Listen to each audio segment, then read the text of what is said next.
Buenas noches, jóvenes. Vamos a dar inicio a nuestra tutoría de repaso.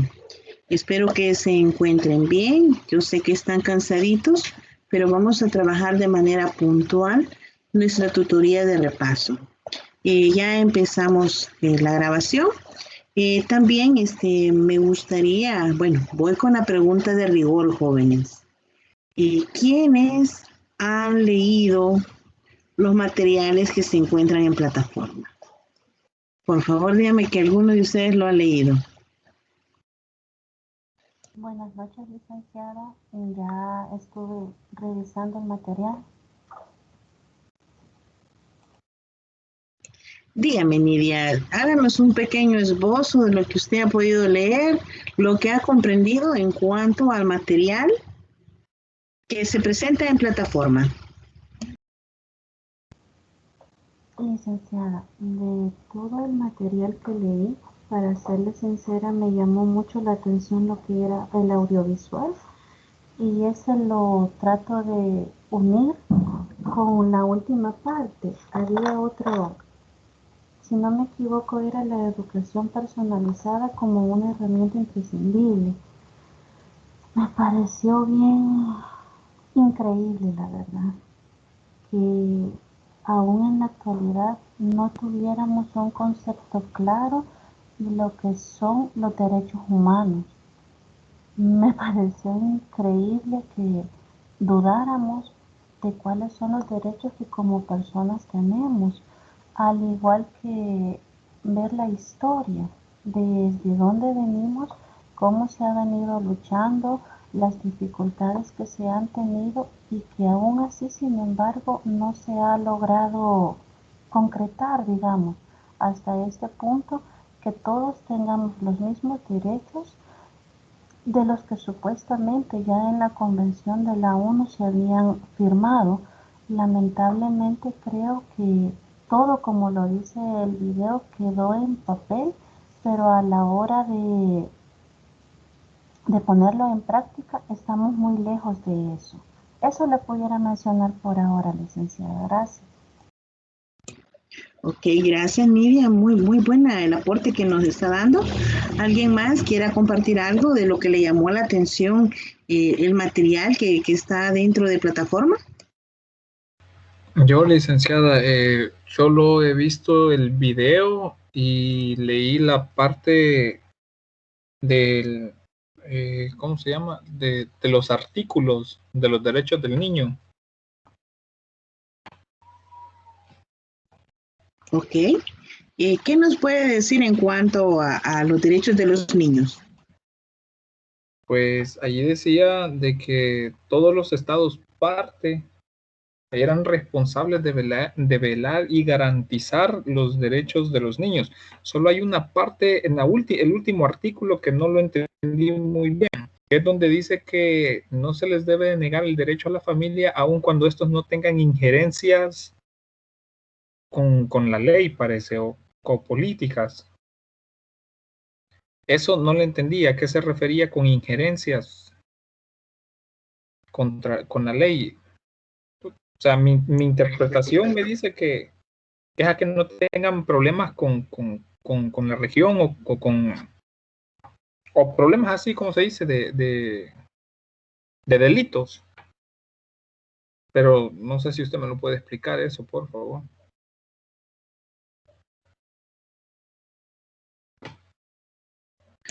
Ok, cuando nos está hablando de la parte de las injerencias, se refiere que ningún niño será objeto arbitrario o de alguna manera se puede tomar el niño como algo ilegal en cuanto se refiere a privarlo de su vida, su familia. O sea, no podemos arrebatar a un niño de su hogar, y es por eso que la Procuraduría General de la República vela por los derechos de los niños, de que en un dado caso, si un padre quiere quitarle la patria potestad a la madre, es donde aparecen este tipo de ley y habla de esas injerencias arbitrarias, porque muchas veces recordemos que entre parejas pues hay conflictos de intereses, si llámese económicos, llámese lucha de poder, y así sucesivamente puedo ir mencionando otras otro tipo de conflictos que se dan.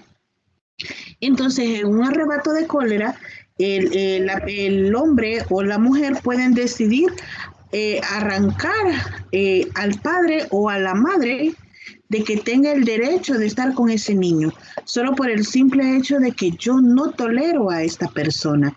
Entonces, es ahí donde entra esa parte de las injerencias ilícitas que se menciona.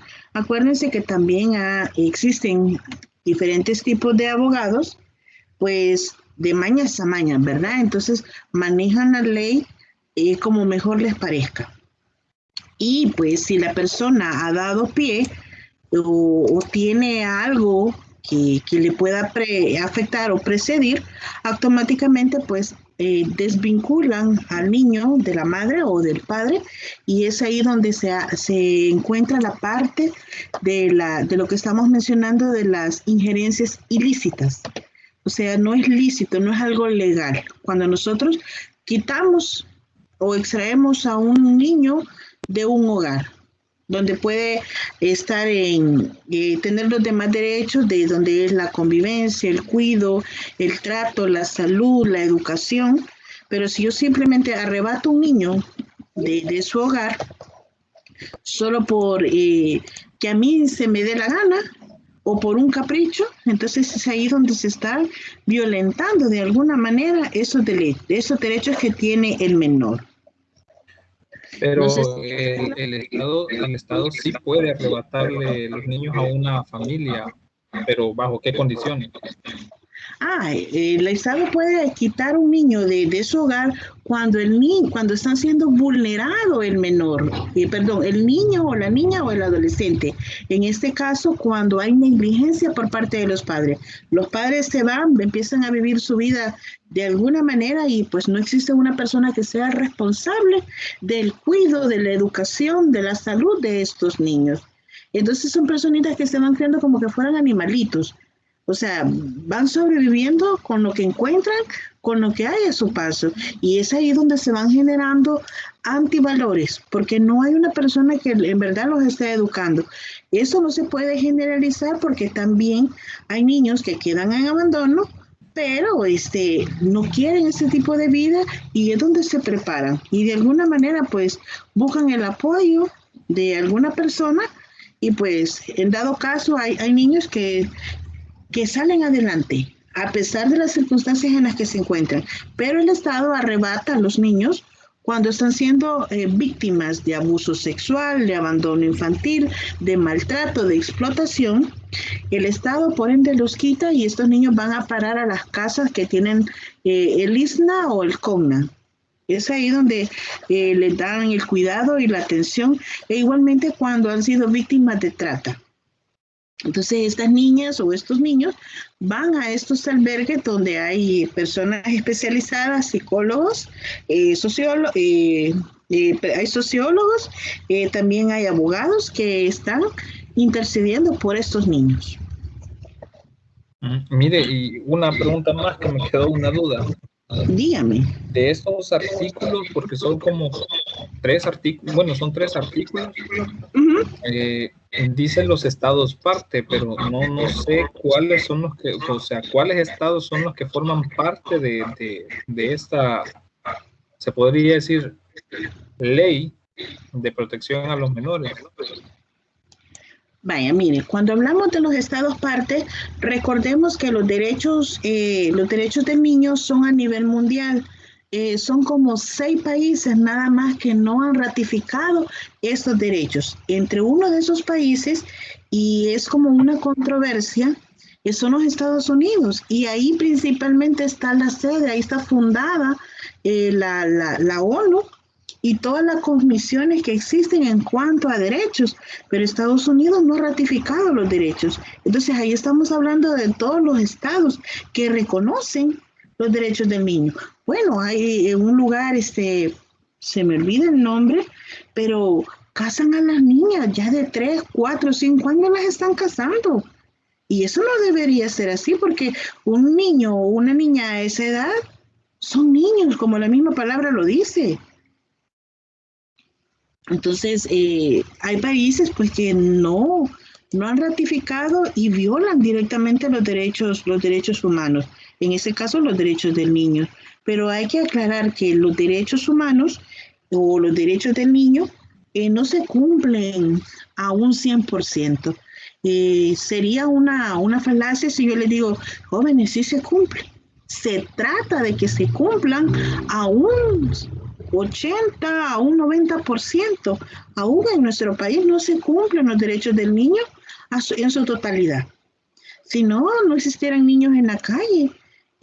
Trabajando, se da la explotación infantil, niños cuidando niños en la calle, usted para en un semáforo, anda una niña entre 6 y 7 años cuidando un bebé y peligroso, o sea, puede pasarle algo, alguien se pasa el semáforo y se los puede pasar llevando, entonces es ahí donde entra la parte de la negligencia. No sé si te queda claro eso.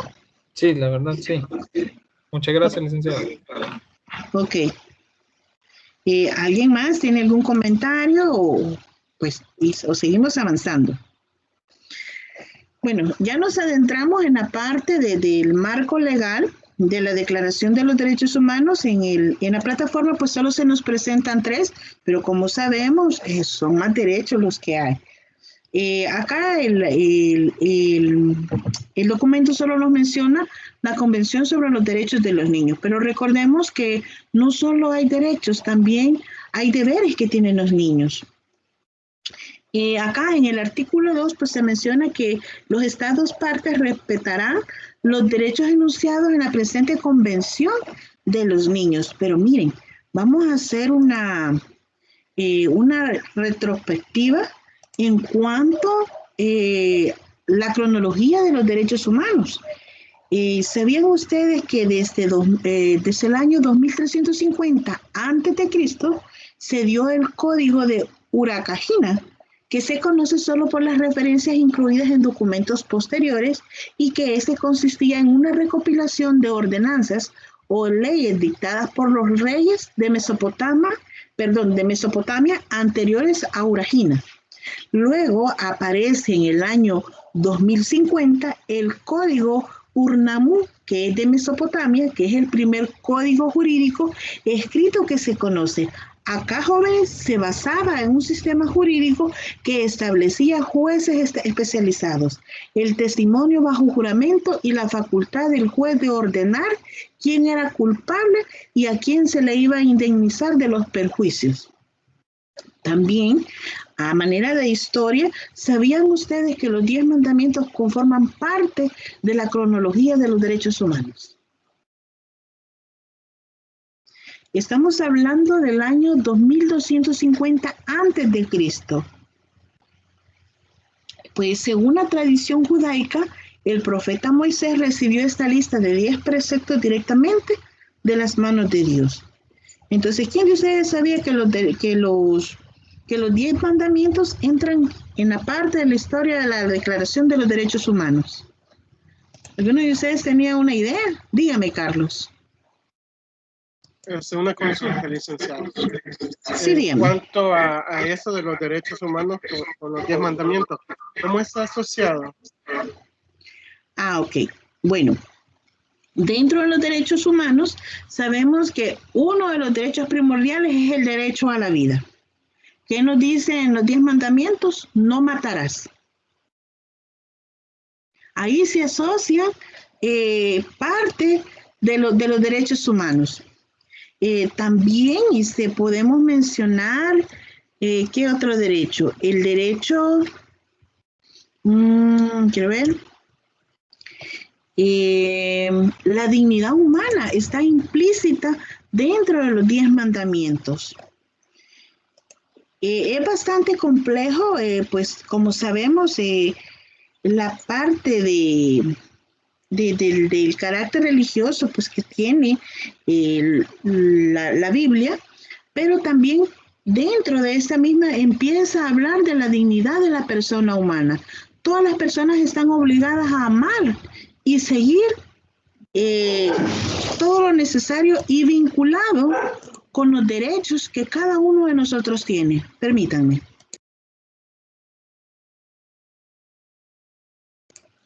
Es importante mencionarlos porque el origen primordial que tienen los derechos humanos siempre ha sido la dignidad de las personas. O sea, siempre ha buscado el bien común que todo ser humano necesita. Entonces,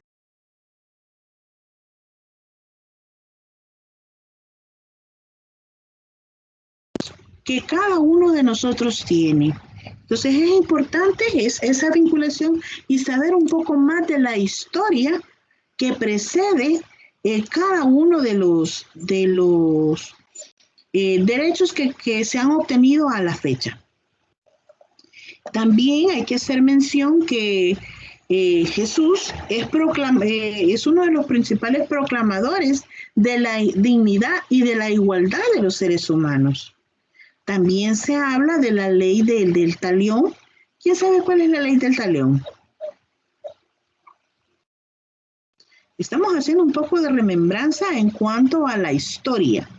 Creo que es ojo por ojo, diente por diente. Correcto.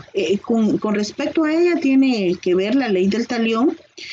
Acá era si una persona difamaba a alguien o cometía perjurio en contra de una persona, esta era sometida y tenía que comprobar lo que estaba acusando. Como sabemos hoy en la actualidad, cuánta gente nos difama, cuánta gente hace calumnias, pero no vamos y denunciamos y decimos, mira, esta persona está cometiendo perjurio en contra de mi persona. No lo hacemos, dejamos pasar ese tipo de situaciones. Luego también aparece la primera Declaración de los Derechos que se da en Inglaterra, allá por 1689, donde se consagraban los derechos recogidos en los diferentes documentos, donde aparecía la petición de derechos, el acta de habeas corpus, y así puedo irles mencionando infinidad de documentos que a la fecha pues han venido y han precedido para que ahora a la fecha tengamos la evolución de los derechos humanos e integrar nuevas leyes que favorezcan la parte de la inclusión, que es muy importante mencionar.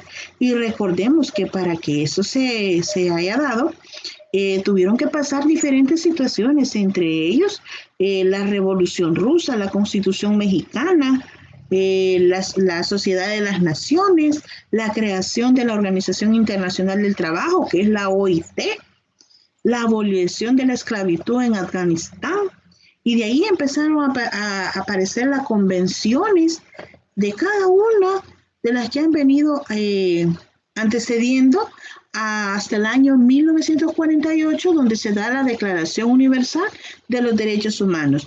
Pero fue en 1959, jóvenes, que se da la Declaración de los Derechos del Niño. Entonces es importante conocer parte de esta historia. Pues también está el artículo 30, el 31. No sé quién de ustedes leyó el artículo 30. ¿Alguien leyó el artículo 30? Que habla que el Estado no puede, ¿cómo es que dice?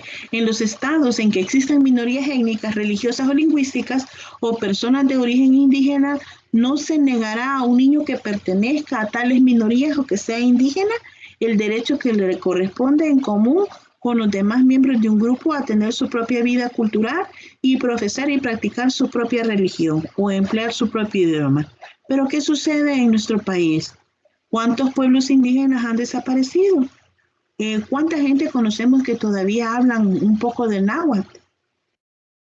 Es bien poco el grupo que todavía reside en las partes del volcán de San Salvador, a los alrededores. Son muy pocos los pobladores que hay todavía y que manejan este tipo de lengua, el náhuatl. A mí me encantaría saber un poco hablar náhuatl, pero lastimosamente no se encuentra en una escuela donde nosotros podemos decir, me puedo ir a matricular y recibir parte de esta lengua. Entonces vemos que también se está violentando ese derecho porque a las personas de alguna manera se les ha impuesto el hablar nuestra lengua, el español. Entonces han dejado de hablar su parte lingüística. En el artículo 31 reconoce el derecho del niño al descanso y al sano esparcimiento, el juego, las actividades recreativas propias de su edad, a participar libremente en la vida cultural y en las artes. Pero ¿qué sucede, jóvenes? ¿Cuántos niños vemos en las calles trabajando? ¿Cuántos niños o cuántos adolescentes vemos que de alguna manera pues están realizando trabajos a cortas edades? No están estudiando porque están trabajando. Más de alguno de nosotros conoce algún caso, o no me van a dejar mentir. Sí, licenciada, se da a conocer que sí hay problemas conforme a los niños, porque se ve que tienen sus negocios propios. Dicen ellos, yo trabajo porque mi mami me puso a vender dulces o pan dulce. Y ellos ya creen que es su trabajo. Exacto, entonces vemos ahí donde se da la vulnerabilidad a este derecho. Los niños de alguna manera son niños, merecen divertirse, pero ¿qué sucede cuando uno de estos niños, estando ahí en el mercado, no vamos a denigrar a ninguna persona del mercado, pero muchas veces quieren jugar hasta con una cascarita o una corcholata, pero los padres se molestan porque hay que cuidar la venta, hay que vender y si no se vende no se come. Entonces es parte de las necesidades que se deben suplir. Lastimosamente, nuestra sociedad pues, tiene este tipo de patrón cultural y ni siquiera es conductual, sino que es algo cultural, porque se maneja el término donde comen 3, comen 4 y donde comen 4, comen 5. Y vamos viendo de que muchas de estas personas andan con un niño de 2 años, andan con otro de 1 año y ahí tienen la pancita que viene el otro en camino. O sea, yo no tengo nada en contra de las mujeres que salen embarazadas. No tengo nada. Yo también soy madre y respeto, pero es parte de la cultura de nuestra sociedad. De repente hasta nos sorprende, me dicen, mira, la fulana acaba de tener bebé y ya está embarazada otra vez. Entonces se maneja mucho ese concepto donde come 1, comen 2, comen 3, comen 4.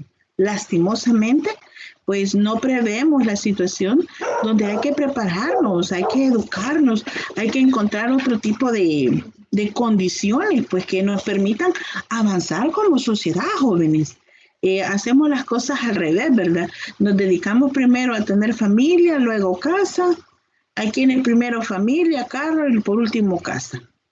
Entonces, es de ir mejorando algunos aspectos, pero tiene que ver con la parte de la cultura que cada uno de nosotros tiene y también tiene que ver con los intereses que cada uno de nosotros tiene, los objetivos o las metas. Pero de igual manera vemos que el Estado trata de alguna manera, yo no voy a tirar flores al gobierno ni nada por el estilo, no tengo nada ni en contra ni a favor, pero es muy importante mencionar que el gobierno de alguna manera está tratando de que se den estos lugares de sanos esparcimientos. De repente vemos lugares que no se podían transitar y de repente son lugares muy populares, por ejemplo el centro. Antes no podíamos andar ahí por Catedral a 10 horas de la noche, no podíamos ir a disfrutar de un café sentado cerca de una plaza. No se podía porque estaba rodeado de gente, como se dice en el buen salvadoreño, ¿verdad? De reputación dudosa. No todos, pero en su mayoría podíamos ver personas haciendo diferentes tipos de actividades. Algunas lícitas, otras ilícitas, pero es un modo que tienen las personas de ir sobreviviendo. Ahora bien, vamos con la parte del artículo 1 de la Declaración de los Derechos Humanos. En el artículo 1 habla que todos los seres humanos nacen libres e iguales en dignidad y derechos. Esta es la parte que yo les mencionaba en cuanto a la vinculación que hay con los derechos, con los 10 mandamientos. En el artículo 2, pues dice que toda persona tiene todos los derechos y libertades proclamados en la Declaración, sin distinción de raza, color, sexo, idioma, religión, opinión política o de cualquier otro índole. Y así sucesivamente lo va redactando. Pregunto, ¿se cumple el artículo 2 o no se cumple? ¿Quién me dice? Veamos, jóvenes. ¿Se cumple o no se cumple?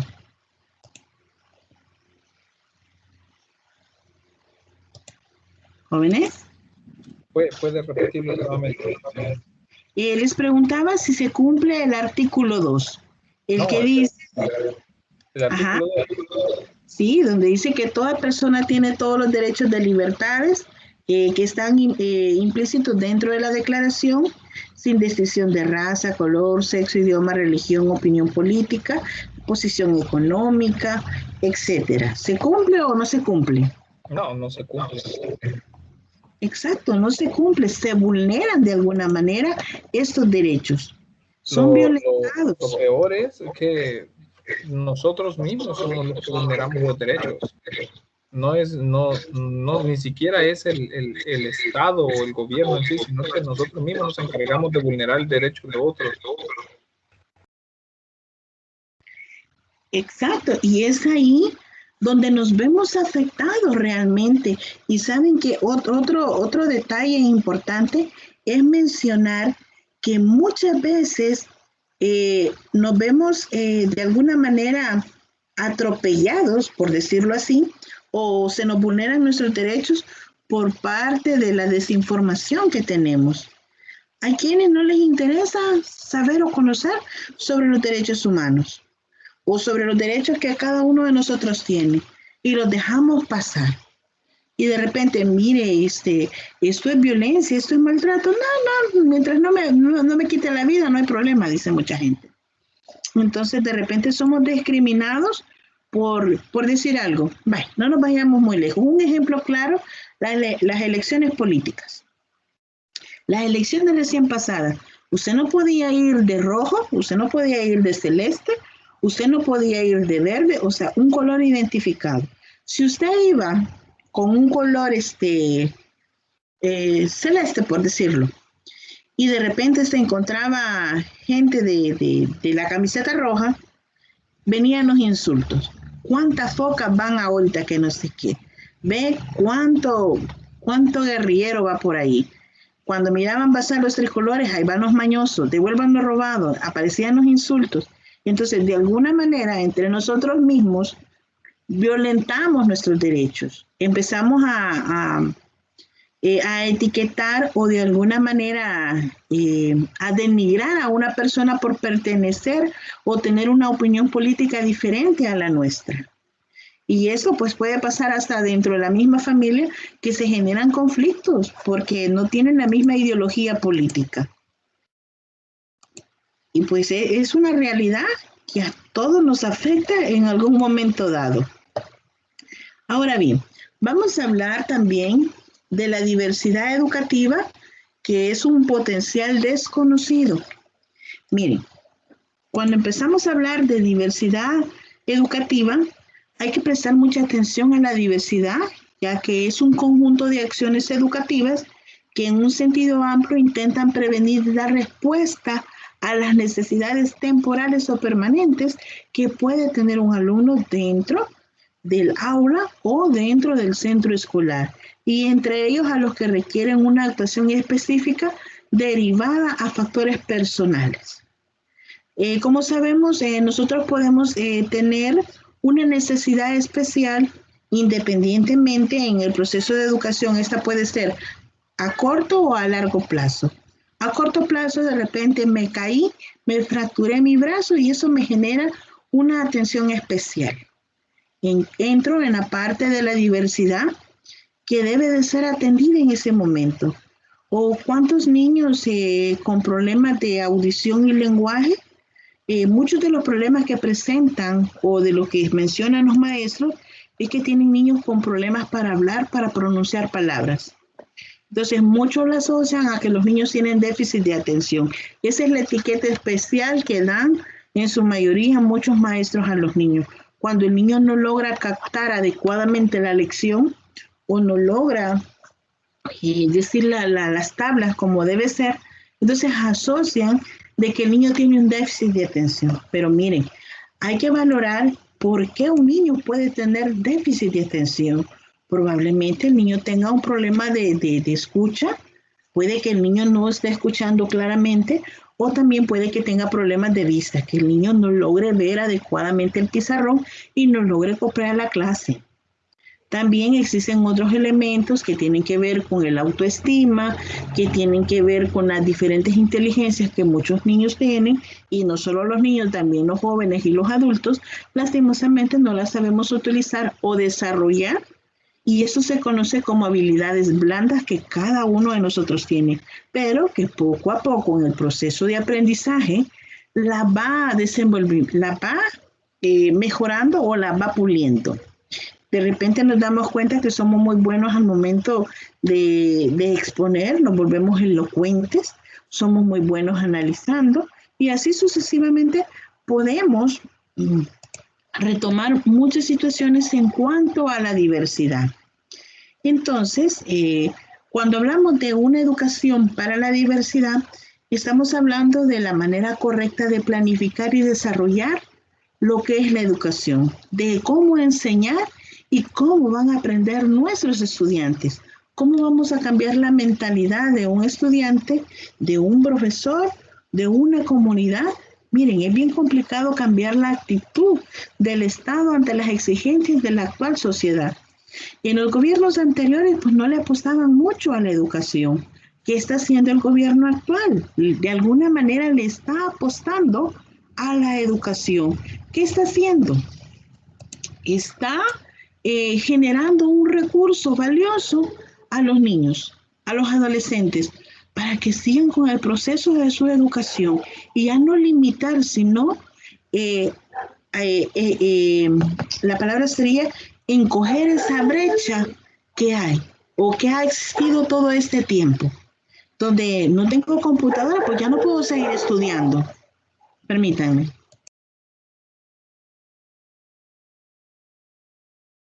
Cuando hablamos de que muchos adolescentes se retiraron de la escuela porque no tenían para cubrir la parte de su educación, otros niños no iban a estudiar porque no tenían para comer. Entonces vemos que son diferentes elementos que de alguna manera pues el gobierno anterior dio el vaso de leche, dio los útiles escolares, dio los uniformes. Muchos padres sintieron el desahogo al saber que el gobierno estaba dando esto. Ahora el nuevo gobierno está dando computadoras y de alguna manera pues nuestros jóvenes tienen acceso a la parte del internet. Estaba viendo hace poco en una compañía que usted solo pone el NIT como estudiante y automáticamente accesa a una navegación para recibir sus estudios. Entonces es importante mencionar esa parte de la diversidad en educación. Entonces estamos hablando de cambios grandes dentro de lo que es la malla curricular, cómo se van a desarrollar cada una de las exigencias que tiene nuestra sociedad actualmente. Y de alguna manera pues estamos hablando que va desapareciendo esa marginación que se le estaba dando a la sociedad. Bien, no sé si hay comentarios hasta el momento.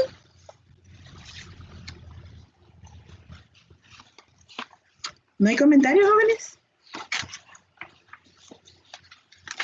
A ver, ¿quién me ayuda leyendo la presentación?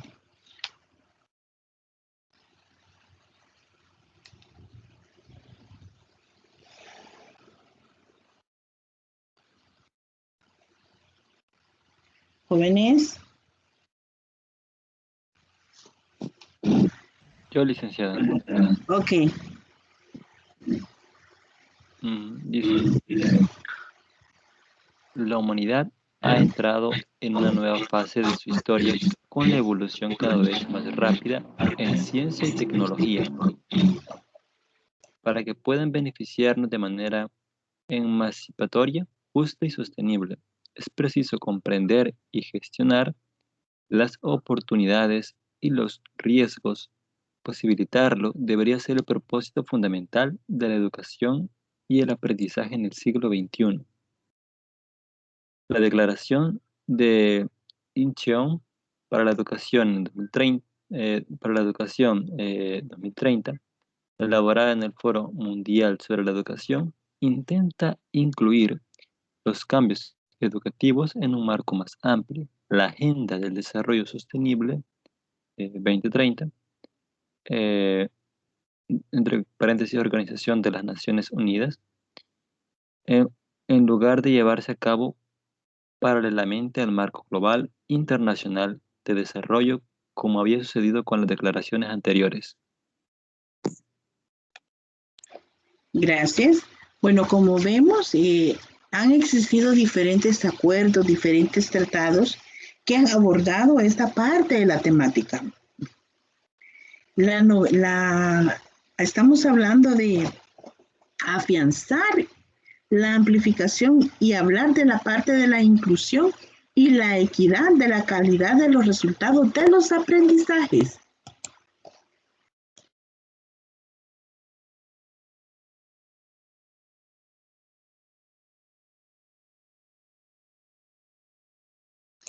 Cuando hablamos de la parte de calidad en cuanto a los resultados, estamos hablando de un enfoque de aprendizaje que van teniendo a lo largo de la vida. Y esto pues se menciona en los materiales de la UNESCO. También es importante hablar que se centra en la existencia de grupos de poblaciones que no han llegado a alcanzar los objetivos propuestos y no han llegado a beneficiarse en los diferentes sistemas educativos. Pero estamos quitando esa brecha o se está minimizando esa brecha para avanzar en cuanto a los procesos de educación.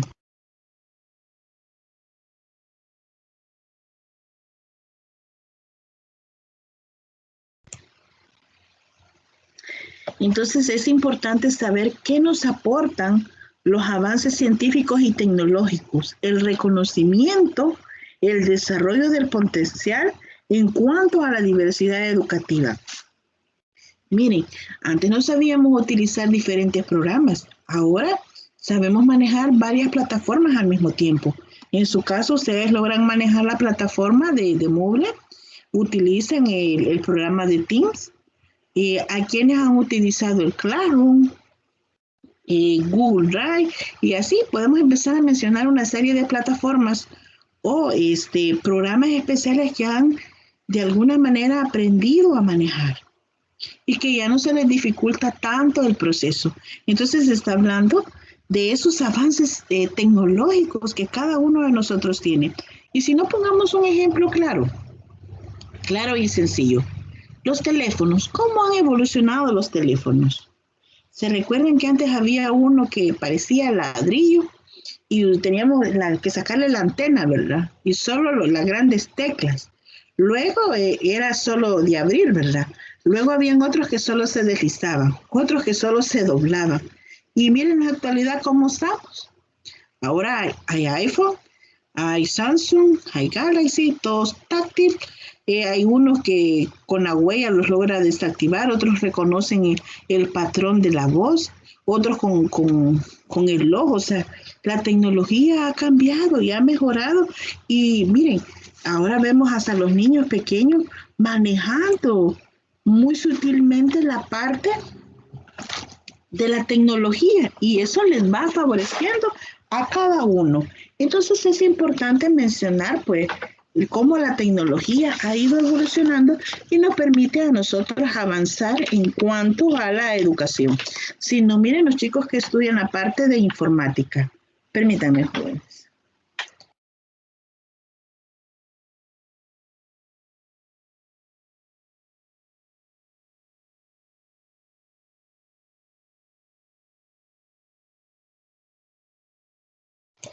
Ok, entonces vemos cómo ha ido mejorando la parte de la tecnología.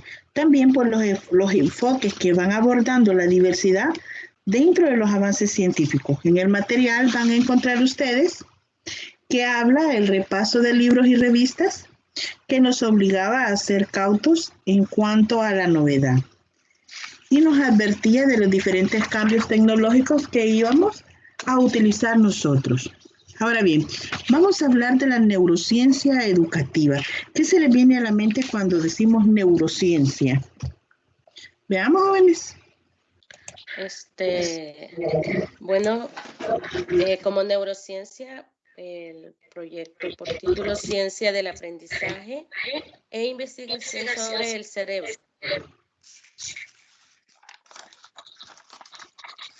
Ok. ¿Quién más? A ver, ¿quién más me aporta? ¿Jóvenes? Quizás el estudio de los mapas mentales que se producen en el cerebro y las redes que se utilizan en el cerebro. No sé, me imagino algo como eso. Ok, gracias. ¿Quién más? No sé si estaré equivocado, Lick, pero creo que es el estudio de la conducta, el estudio también para determinar si una persona tiene alguna psicopatía o patología. Ok, miren, la neurociencia está aplicada a la educación, es denominada también como neuroeducación y esta nos ayuda a saber cómo funciona nuestro cerebro y cómo intervienen los diferentes procesos neurobiológicos en cuanto al aprendizaje para favorecer y ver cómo se puede volver los recursos, poder optimizar los recursos que nosotros tenemos, cómo se da el proceso de asimilación y acomodación, cómo se produce la parte de la memorización que nosotros tenemos. Si se percatan, muchas veces hacemos uso de nuestra memoria a corto plazo, pero también hacemos uso de la memoria a largo plazo. Y no solo a largo plazo, sino que tenemos una memoria de trabajo, que es la que actualmente nosotros llevamos a la práctica cuando estamos realizando diferentes actividades. Hacemos procesos de manera mecánica. A ver, voy a hacer un ejemplo de nuestro tipo de memoria. ¿Quién me puede decir cuánto es 2 por 2? 4. Ok. ¿Qué fue lo que desayunó ahora?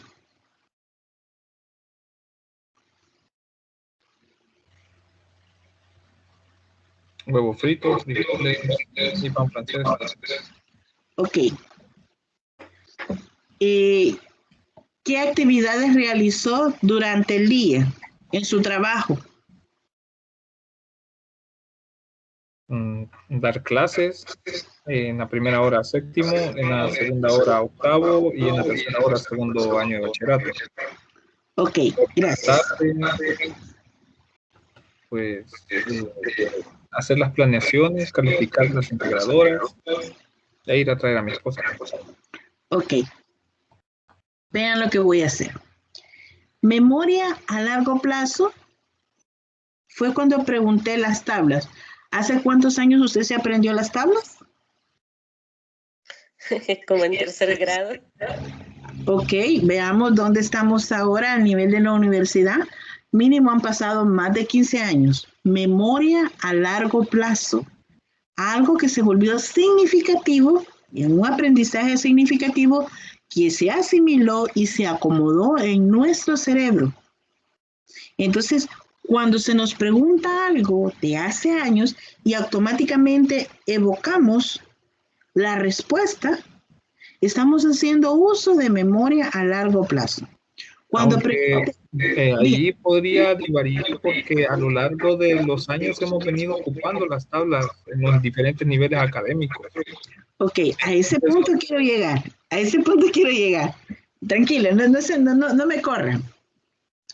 Lo hemos utilizado tanto tiempo que de alguna manera lo volvemos algo mecánico. Lo desarrollamos. Vale, le voy a hacer otra pregunta. ¿Qué es sujeto? Estamos hablando de lenguaje y literatura. ¿Qué es sujeto? A ver, ¿quién se recuerda? Eso es lo que se dice del predicado. Generalmente es el sustantivo. O es la persona que hace la persona que ejecuta la acción. A ver, ¿qué nos dice Juan Manuel? El sujeto es del, así como dijo el compañero, es el sustantivo a veces puede ser solo el pronombre y a veces puede estar tácito. Ok. ¿Hace cuánto se aprendieron ese concepto? Primer año de Yo estaba en bachillerato. cuarto. Ok. Cuarto grado. Ve el nivel de universidad. ¿Han pasado cuánto tiempo? Ópale. Un par de días, ahí dejémoslo. Un par de días. Entonces, vemos cómo nuestro cerebro procesa la información y eso ha sido en cuestión de segundos, que hemos dado una respuesta.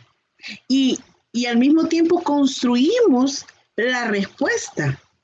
Y alguien me puede haber dicho, mire, sujeto de quién se habla en una oración, pero si se percata, construyeron, no una oración simple, sino que una oración compuesta para dar un significado.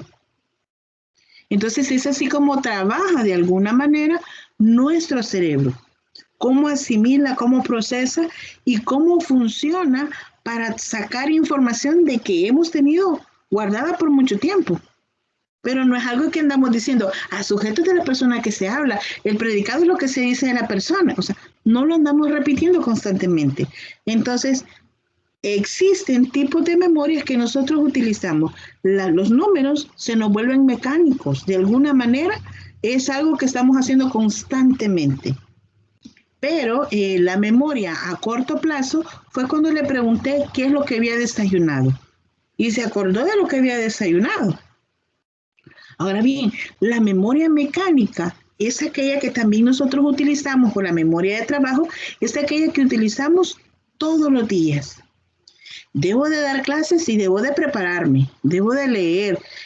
Solo porque llevo tantos años dando una misma asignatura, no significa que no me voy a actualizar. Entonces utilizo una memoria mecánica o de trabajo que me permite mejorar día a día. Y de repente me programo y digo, bueno, tengo que hacer esto y esto, tengo clases de esta a esta hora, luego debo pasar por los niños al colegio, luego debo hacer, o sea, nos programamos, tenemos una memoria de trabajo que es la que utilizamos y complementamos con la memoria de corto plazo y de largo plazo. Y estas van favoreciendo en nuestros procesos a nivel neurológico. También pues existen elementos que se ven relacionados con el aprendizaje. Por ejemplo, la neurociencia para el aprendizaje es una disciplina que permite conocer cómo intervienen los procesos neurobiológicos en el aprendizaje y así diseñar mejores métodos de enseñanza y sobre todo pues políticas educativas que me van a permitir a mí el poder mejorar en cuanto a los procesos que yo debo aplicar para enseñarles a mis estudiantes. Entonces, hablamos de avances en neurociencias que han permitido comprender cómo funciona el cerebro. Miren, y sigo hablando de cómo funciona el cerebro y la importancia que tiene la curiosidad y la emoción en la adquisición de nuevos conocimientos. Las emociones, el aprendizaje y la memoria, los jóvenes están estrechamente relacionados. Va a depender de las emociones que yo tenga. Miren, si yo vengo optimista y yo digo, miren, en esta clase yo voy a aprender porque la licenciada explica, porque la licenciada pone ejemplos por esto y esto, entonces el aprendizaje se vuelve interesante y capta mi atención. Y entonces entra en juego la memoria, pero si yo estoy desmotivada, si yo me siento agotada, entran en juego mis emociones. Entonces el aprendizaje no se vuelve significativo. Se vuelve un aprendizaje superficial. Y de repente es que algo dijo la licenciada, pero ya se me olvidó, no me acuerdo qué fue lo que dijo. Entonces es ahí donde entra en juego, valga la redundancia, lo que es la memoria a corto plazo, que no me funcionó en ese momento, y pues que de alguna manera no me permitió tener un aprendizaje significativo. También, jóvenes, dentro del material van a encontrar la parte que nos habla donde se asocia el cerebro y está el sistema operativo social, donde aparecen los sistemas primarios. Miren, acá tenemos la conciencia sensorial, el racionamiento social, la teoría de la mente, la afiliación y la empatía. También tenemos los estados emocionales, la evaluación de la compensación. Cuando hablamos de la conciencia sensorial, esta es una área que se ocupa de la percepción y el procesamiento riguroso de las señales sociales relevantes. La percepción, todos tenemos una percepción en cuanto a diferentes situaciones, en cuanto a procesos de formación. El razonamiento social implica la capacidad para tomar decisiones pensando en los demás, lograr tener la aceptación dentro de un grupo y enfrentarnos a los efectos de la presión de los compañeros. La teoría de la mente es la capacidad para ponerlos en el lugar del otro, para decidir cuáles podrían ser las acciones de otra persona y sentir empatía por ellas. La afiliación y la empatía, esas son competencias que se definen por la vinculación confiable y la relación con otra persona.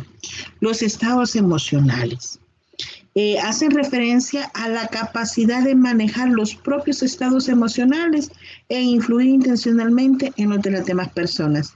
Si yo estoy eufórica, si yo estoy feliz, yo puedo incidir en mis demás compañeros. Por ejemplo, vamos a ver un partido y de repente yo empiezo a gritar porque mi equipo va ganando.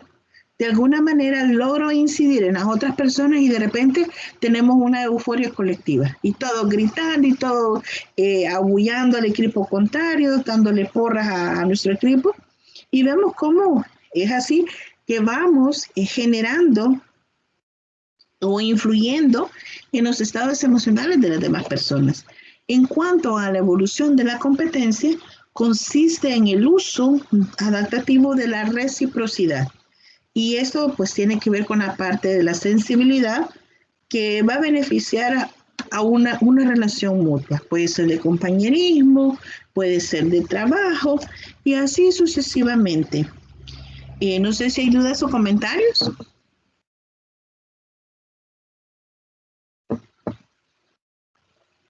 ¿No hay dudas? No, licenciado. No, ok. Yo tengo una, licenciada. Dígame, Juan, dígame. ¿Qué pasa cuando esta conciencia social no se logra desarrollar bien en un niño? O sea, la verdadera pregunta es si esto lleva a que el niño se encierre en sí mismo, no pueda expresarse, o lo lleva a crear una imaginación y una creatividad solo para él sin expresar. Estaríamos hablando de un niño asocial que se encierra en su propia burbuja. Pero tenemos que tener cuidado también de no solo referirnos como un niño asocial, sino que tenemos que tomar en cuenta diferentes elementos o características que nos permitan verificar si no estamos ante un caso de un niño con autismo. Usualmente eso se presenta en estos niños que tienen una inteligencia superior y que se aíslan, prefieren aislarse literalmente de los demás compañeros. Entonces, pueden potenciar sus recursos a nivel de inteligencia, su capacidad, su percepción va a ser superior a sus compañeros, pero va a tener la capacidad, la parte de socialización la va a tener mínima. Y es más, ese tipo de niños no se siente que encaja dentro de ese grupo. Entonces acá entra un conflicto porque no se siente igual entre pares o iguales. Por ende, tienden a actuar solo con personas adultas, porque el nivel de maduración va a ser totalmente diferente. Pero hay que tener cuidado antes de decir que probablemente tengamos un niño con autismo.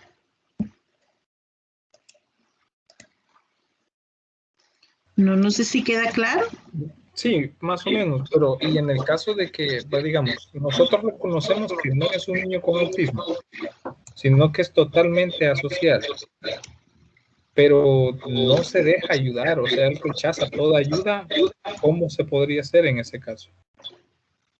Mire, acá tendríamos un poco de conflicto porque primero tenemos que volvernos empáticos con este niño, ponernos en el lugar en el que él se encuentra y lograr no obligarlo, porque ese es uno de los errores que se comete, que se obliga al niño a realizar actividades que no son de su gusto. Entonces, ¿qué podemos hacer acá? Volvernos empáticos con este niño, sentarnos y bajar al nivel de él, sin olvidar que nosotros somos el referente adulto ante el niño.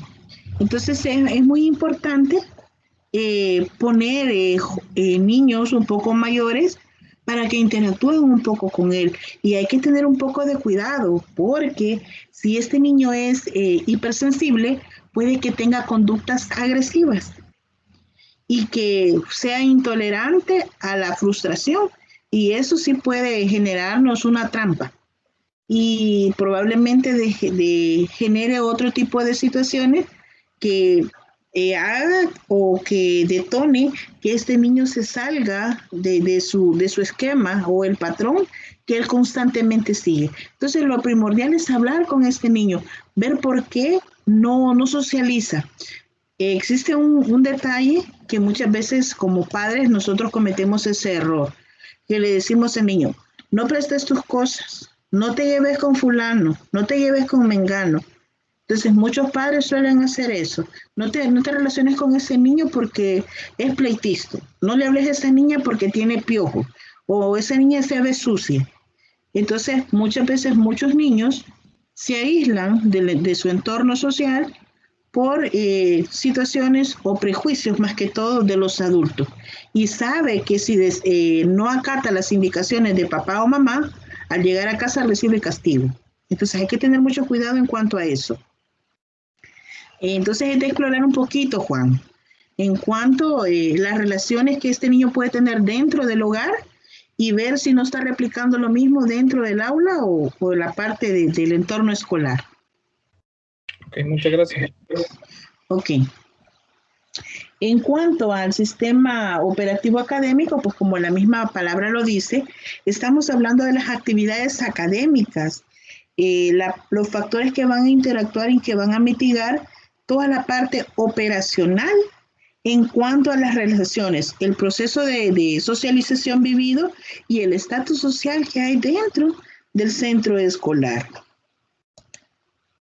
También es importante hablar de la parte de la inteligencia al momento de la educación emocional. Miren, es importante conocer la inteligencia que cada uno de nosotros tiene. Por ejemplo, Daniel Goleman, él habla de la inteligencia emocional, tiene una visión pluralística. Gardner habla de las inteligencias múltiples. Él menciona la parte de los orígenes y la parte biológica y pues ha enriquecido con la parte de la naturaleza. Él habla de la inteligencia, de los diferentes tipos de inteligencia. Él habla de la lingüística, la lógica, la matemática, la espacial, la inteligencia naturalista, ¿qué otro tipo de inteligencia? Bueno, habla de varias inteligencias y las personas que logran expresar emociones a través de la danza o otras personas a través del canto, nos conmueven.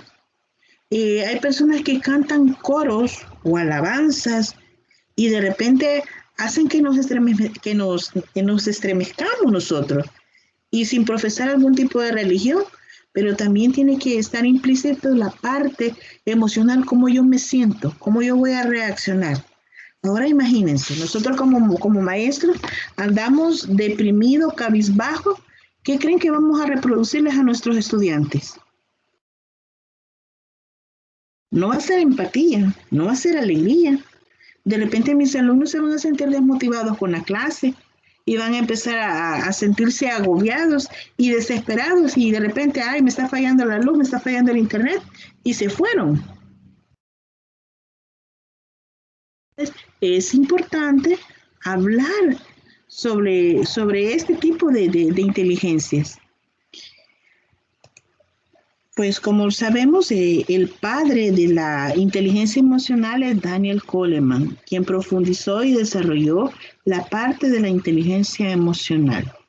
También Howard Gardner habla de la inteligencia intrapersonal, que consiste en la definición o en aquellas capacidades que nos permiten formar un modelo preciso y verídico de nosotros mismos, así como utilizar dicho modelo para desenvolvernos de manera eficiente en la vida. Hay quienes son muy buenos oradores, son muy elocuentes, logran empatizar con cualquier persona. ¿No se han percatado que de repente hay quienes nomás llegan a un lugar y ya tienen amigos? Empiezan a hablar y ya los reconoce. Esa persona que desarrolla ese tipo de inteligencia. Hay quienes tienen manitas creativas. Es otro tipo de inteligencia que nos está hablando Gardner. Inteligencias múltiples. De repente dice usted, ay no, yo no soy muy bueno dibujando. Ah, pero de repente mi sobrino tiene que hacer una tarea. Ah, pero yo quiero que mi sobrino salga bien, ¿verdad? Entonces me las ingenio y hago un dibujo y hasta me quedo sorprendido de lo que puedo lograr hacer. La parte motivacional. Que quiero que mi sobrino salga bien, que resalte. Entonces, son partes que van muy de la mano en cuanto a la parte educacional. Guilford, Stenberg y Thorsen hablan del coeficiente intelectual. Esos también tienen una visión pluralista.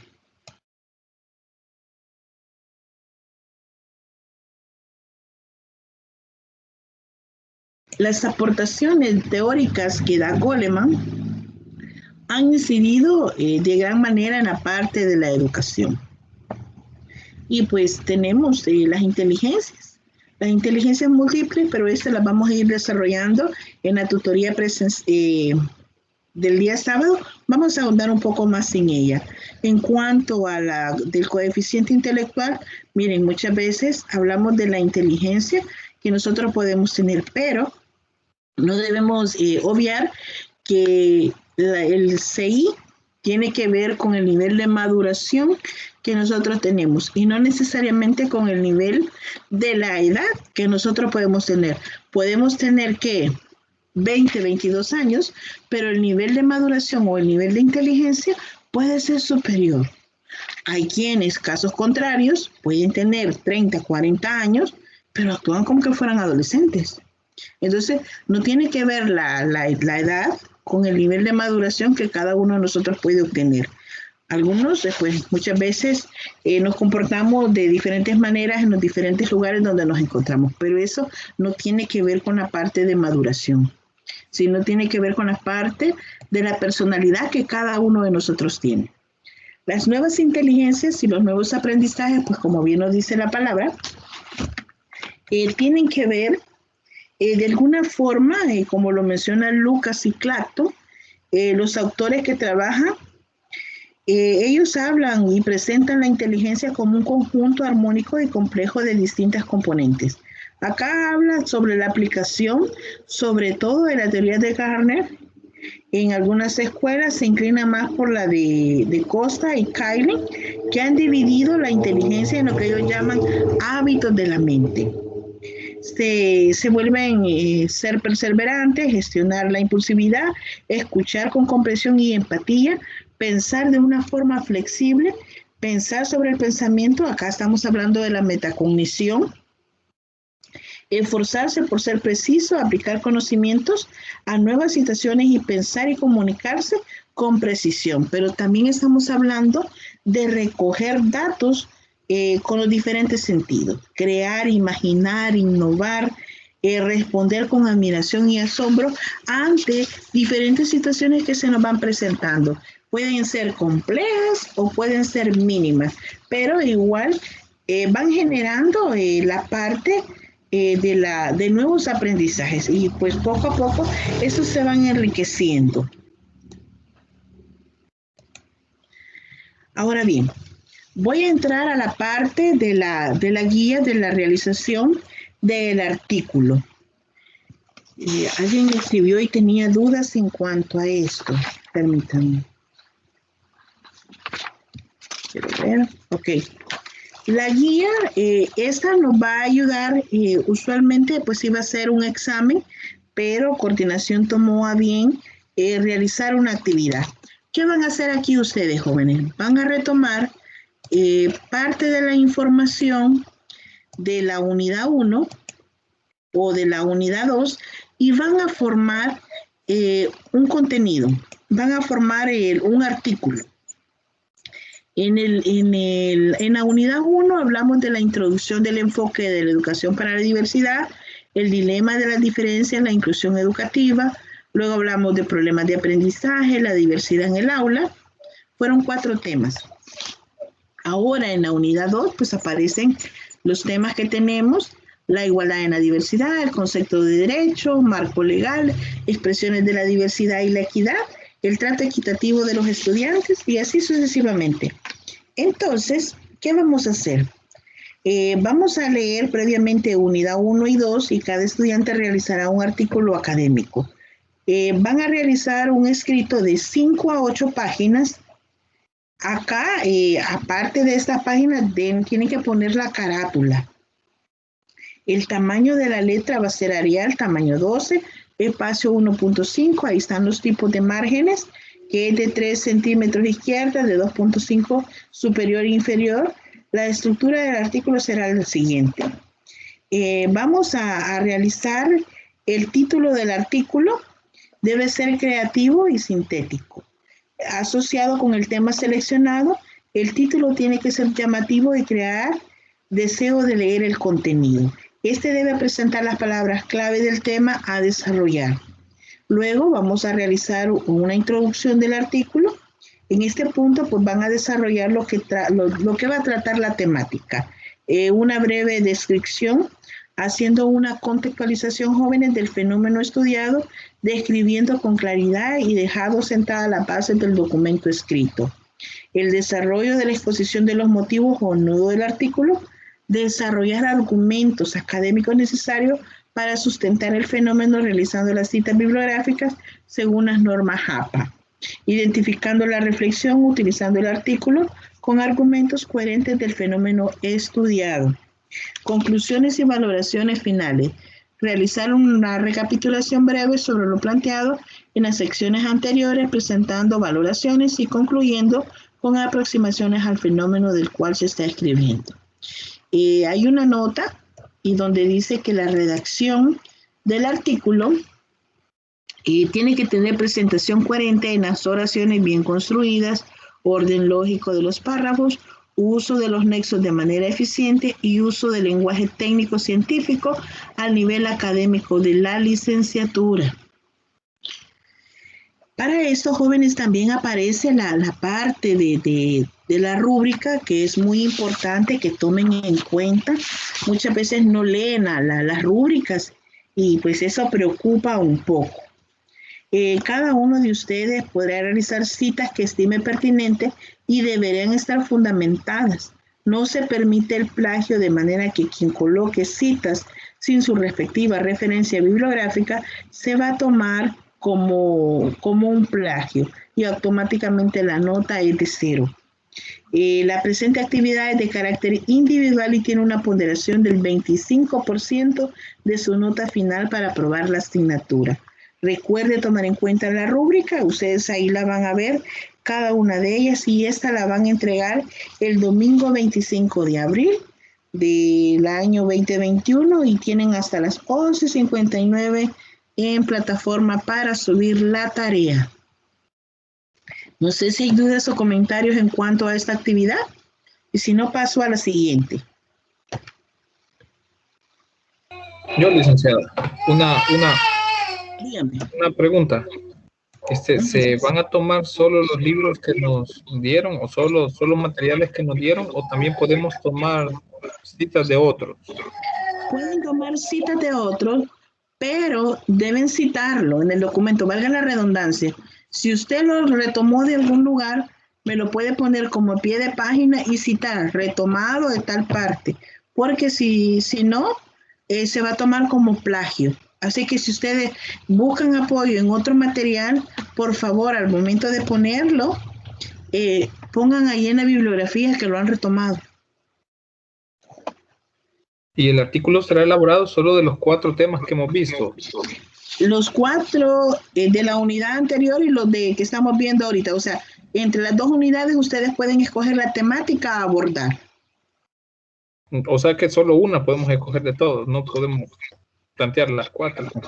Si usted quiere realizarlo vinculando las 4 temáticas o los 4 temas de la unidad 1 y puede darle la coherencia y la conexión, lo puede realizar, no hay problema. Ok, gracias, Nancy. Ok, bueno, sigo avanzando. Luego tenemos la guía para el ensayo. No sé si ya han realizado ensayos anteriormente. Si no, pues voy a tocar explicarles el sábado cómo se realiza un ensayo. Bueno, acá, jóvenes, vamos a leer los contenidos del 2.1 al 2.5 y vamos a abordar algunas reflexiones del marco legal nacional e internacional sobre el concepto de la diversidad. De la página 27 a la 29, diversidad educativa, un potencial desconocido. El audiovisual, que tiene que ver con la historia de los derechos humanos, y vamos a darle respuesta a esas interrogantes. ¿Qué son los derechos humanos? La igualdad en el concepto de diversidad, educación personalizada. Van a escribir un ensayo que será de carácter libre, lo cual quiere decir que usted debe analizar el tema que seleccionó y siempre que se pueda citar el autor, para la mayor parte es comprensión suya sobre dicho tema. No necesito que busquen en internet, sino que lo que ustedes han comprendido, sus palabras acá, es lo que necesitamos, la interpretación que ustedes están dando. Y si van a tomar información de internet, cítenlo. Cítenlo, es importante porque si no automáticamente empezamos a leer y de repente, no, esto lo han sacado de internet.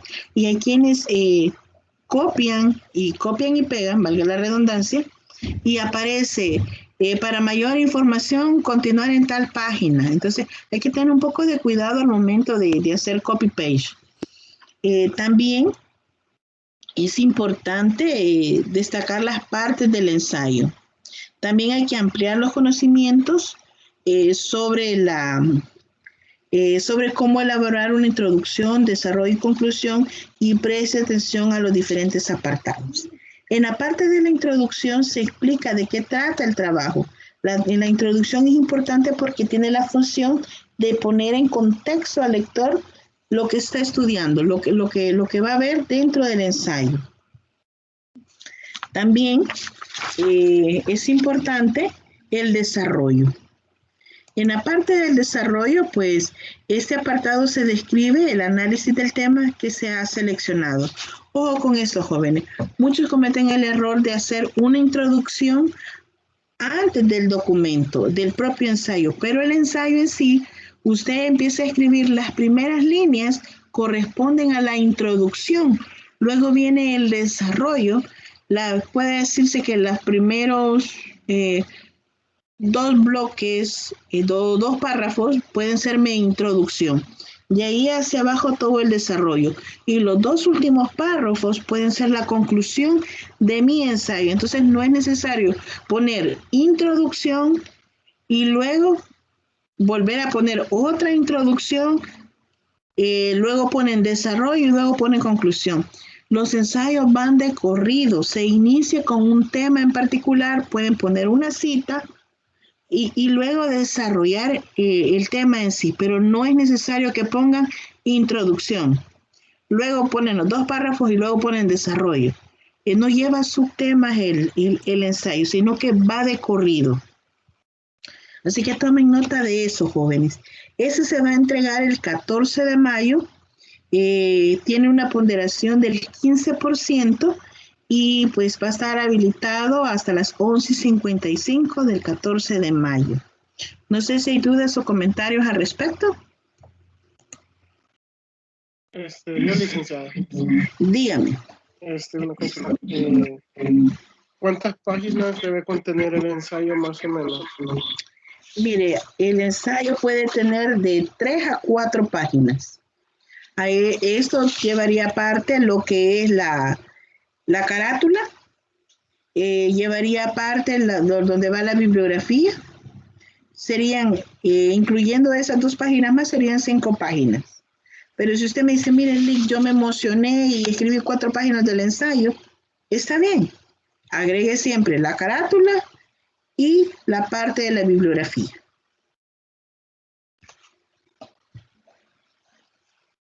Ok, entonces no solo nos podemos basar en esta página que nos han dicho, ¿verdad? Estos documentos.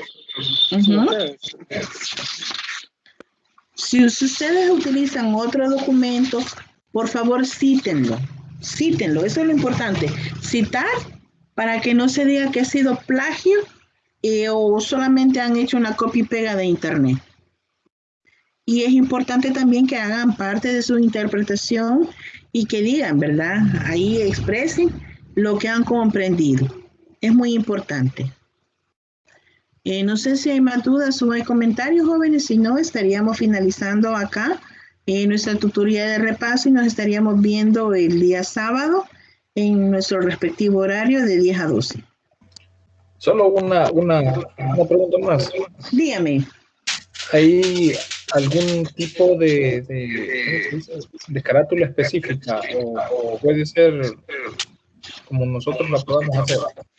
Sí, la tradicional que ustedes utilizan, que dice Universidad de El Salvador, Facultad de Ciencias Naturales y Matemáticas, licenciatura, el nombre de la asignatura, el nombre del tutor, su nombre, el nombre de estudiante, a quienes ponen nombre de la coordinadora de cátedra, el tema, si es ensayo, ustedes ahí lo ponen, la fecha, la carátula normal que ustedes utilizan con sus respectivos logos.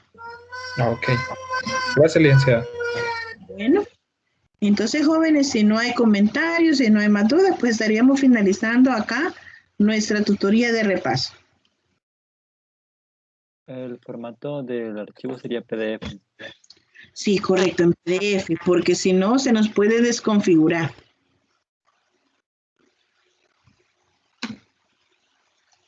Así que todo tiene que subirlo en PDF, jóvenes. Entonces, no sé si hay dudas o comentarios, si no, pues llegamos hasta aquí, jóvenes. Para el parcial, licenciada, yo estaba viendo aquí un horario, un calendario que nos han enviado, ¿verdad? Y nos dice que lo tenemos el domingo 25 de abril. Pero dice la modalidad que es tarea de aplicación. Va a ser así como estas tareas que suben.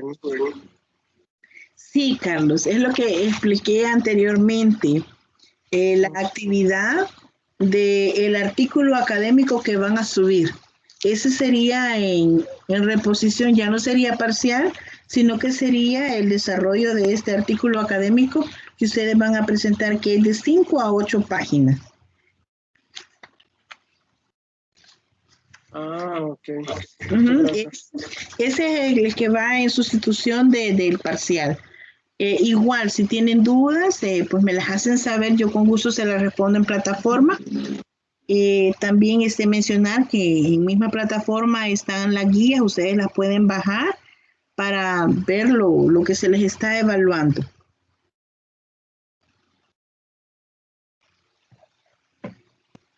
Ok, muchas gracias. Ya sabe, Carlos. Bueno, jóvenes, si no hay más dudas, no hay más comentarios, pues estaríamos llegando hasta aquí nuestra tutoría. Pasen buenas noches, no se desvelen tanto y pues nos vemos el sábado. Hasta el sábado, licenciada. Feliz noche. Buenas noches, licenciada. Buenas noches, compañeros. Buenas noches, jóvenes. Descansen. Buenas noches, muchas gracias, licenciada. Buenas noches, un gusto.